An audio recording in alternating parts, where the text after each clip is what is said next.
Tu crées du contenu pour ton entreprise, mais tu te demandes si cela en vaut la peine. Est-ce que ce serait mieux de seulement faire de la publicité? Quelles sont les retombées concrètes de la création de contenu? Je réponds à toutes ces questions dans cette émission. Les médias sociaux en affaires est ton rendez-vous hebdomadaire pour en connaître davantage sur les différents réseaux sociaux et les plateformes de création de contenu dans un contexte d'affaires. Chaque semaine, je répondrai à une question thématique qui te permettra d'appliquer concrètement ces conseils pour ton entreprise. Si tu reconnais l'importance et la puissance des réseaux sociaux ainsi que de la création de contenu pour ton entreprise et que tu souhaites en apprendre davantage sur cet univers, tu es au bon endroit. Je suis Amélie Delebel, travailleuse autonome dans le domaine des communications et marketing depuis février 2020. Je travaille avec les réseaux sociaux et dans la création de contenu depuis 2014. Les médias sociaux en affaires est mon deuxième podcast après Athlète Entrepreneur, lancé en janvier 2019. Bienvenue sur mon podcast. Salut et bienvenue sur les médias sociaux en affaires, épisode 304, alors qu'aujourd'hui je réponds à la question « Pourquoi la création de contenu est-elle importante pour ton entreprise? » Alors tout d'abord, oui, la création de contenu est importante. Pour quelles raisons? Il y en a plusieurs en fait, mais la première, c'est parce que cela permet bien sûr de démontrer l'expertise de ton entreprise, mais pas juste le démontrer en termes concrets, mais ça vous permet également en fait d'expliquer comment vraiment tout ça fonctionne, quelle est votre façon de faire, qu'est-ce que tu dégages comme entreprise, qui tu es en fait, quelles sont tes missions, tes valeurs, qu'est-ce qui est important pour toi également, qu'est-ce qui te démarque de la compétition, pourquoi les gens devraient justement faire appel à toi plutôt qu'à un autre compétiteur, est-ce qu'il y a une façon de faire, un procédé ou une recette magique ou quelque chose qui vraiment te sort du lot. Et également, quand tu crées du contenu, ça permet bien évidemment de créer des liens beaucoup plus facilement que si tu es une entreprise fantôme en termes de création de contenu. Si les gens tapent ton nom d'entreprise sur Google et c'est facile de voir que justement que tu as un site web, que tu as un blog, peut-être même un podcast, une chaîne YouTube, que tu es présent sur les réseaux sociaux, ça va être beaucoup plus facile de connecter avec cette audience-là que si les gens écrivent ton nom sur Google, qui voient peut-être un site web, mais sans plus. Des fois, ça peut peut-être être un peu plus difficile, c'est ça, de créer des liens et donc de bâtir un lien de confiance. Et on sait à quel point la confiance est vraiment importante en affaires. Donc, quand on veut justement parler business, échanger de l'argent contre justement des produits ou services. Au niveau de la publicité, j'en avais parlé à l'épisode 296. Si tu ne l'as pas encore écouté cet épisode, je t'invite à le faire après celui-ci, donc au ameliedelebel.com/E majuscule 296.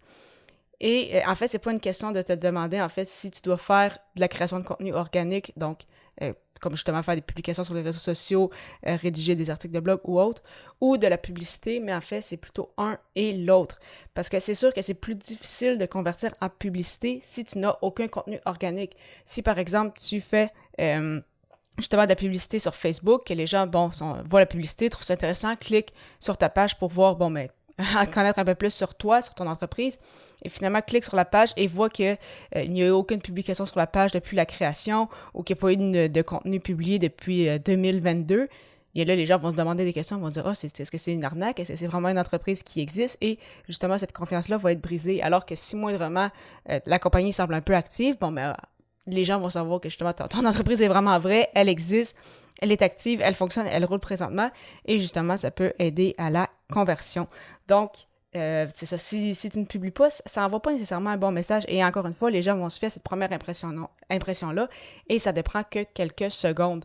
Donc, vraiment, tu veux essayer justement de bien paraître, que les gens rapidement puissent créer un lien avec toi, dire « OK, c'est une entreprise de confiance, donc je suis prête ou prêt à passer à la prochaine étape. » Maintenant, concrètement, quelles peuvent être les retombées de la création de contenu?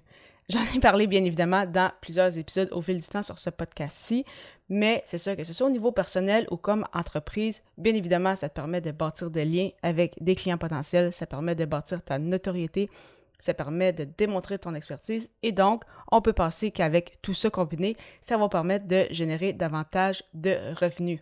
Pourquoi? Parce que c'est plus facile de faire confiance à une entreprise qu'on connaît davantage parce qu'on a échangé avec elle sur les réseaux sociaux, on l'a vu souvent, on l'a écouté via un épisode de podcast, on a lu ses articles de blog, on a regardé ses vidéos. C'est plus facile après ça de se dire « Ah, j'ai l'impression de connaître l'entreprise » plutôt qu'une entreprise, c'est ça, qui ne publie absolument rien.